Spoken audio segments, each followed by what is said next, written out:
So let's dive into the scripture this morning. Pastor Gordon's been going through the book of Acts.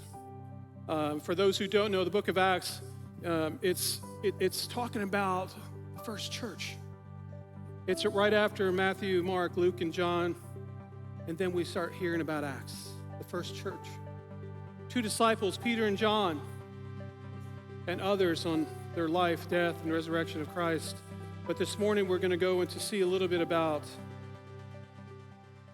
what I believe is some of the pivotal scriptures in Acts chapter 5. So let's start reading Acts chapter 5, 12 through 16. Many signs and wonders were being done among the people through the hands of the apostles, through God's leaders.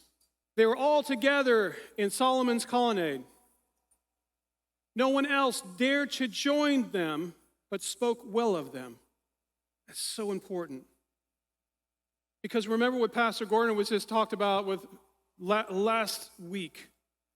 Man, some of them are like, man, Ananias, Sapphira, and they just lied, and they're like, that's where he is, that's where she is.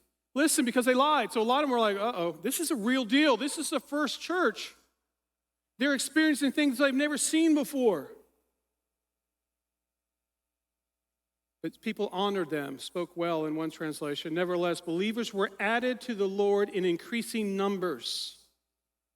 Multitudes, both men and women. As a result, people brought their sick into the streets and laid them on beds, on mats, so that at least Peter's shadow may fall upon them as he passed by. A shadow. See, I'm casting a shadow on the floor here. What is a shadow? It's not the direct connection. It's something that comes in the way from the direct light. There's so much types and shadows in the scriptures. The mere shadow. It's not Peter. It's not Peter. The shadow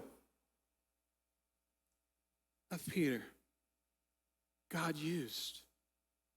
God used Peter, just a shadow. What about you? What about Pastor Mark and Brenda? What about Roosevelt? Remember, this should be encouragement for us, and we'll see later that if they can do it, the scripture says, listen, you can do all things and even greater. So when Mark and Brenda walked by the homeless and lost, they were healed by their shadows. How many of y'all desire that? Does it make Peter perfect? Far from it. But he was a leader. He knew who he was in Christ.